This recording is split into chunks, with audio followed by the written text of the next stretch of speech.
ఇక్కడ ఆంధ్రప్రదేశ్లో అతిపెద్ద పార్టీ ఎవరు? తెలుగుదేశం. ఇది చట్టబద్ధమైనటువంటి అధికారికమైనటువంటి రికార్డు బట్టి తేలేది. ఎందుకయ్యా అంటే జనసేనకి 14.5 లక్షలు 15 లక్షలు టోటల్గా ఒక 20 లక్షల దాకా సభ్యత్వాలు అయినట్టున్నాయి. వాళ్ళు పెట్టారు ఆ మధ్యన డ్రైవ్.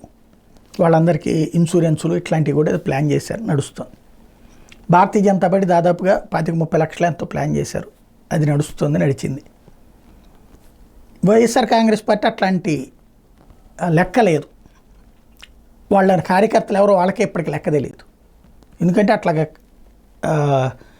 ఏది నమోదు చేసుకోవడం, వాళ్ళకు ఒక కార్డు ఇవ్వడం వైసీపీ అని, ఆ తర్వాతన వాళ్ళకి లిస్టు మెయింటైన్ చేయడం, ఇది చేయట్లేదు. ఆ పార్టీ సంస్థాగత నిర్మాణం అనేది చేయలేదు ఈ గత 15 ఏళ్ళ నుంచి కూడా. దాని పర్యవసానం వాళ్ళ కార్యకర్తల నాయకులకి తెలియాలి తప్పించి అసలు నాయకులకి తెలియదు. సాధారణంగా టోటల్గా ఒక ఆర్గనైజ్డ్గా లేదు. కాబట్టి అది పక్కన పెట్టేస్తే ఆటోమేటిక్గా ఇప్పుడు ఎంత అంటే 71 లక్షల సభ్యత్వం వచ్చింది. ఇది అతిపెద్ద రికార్డు.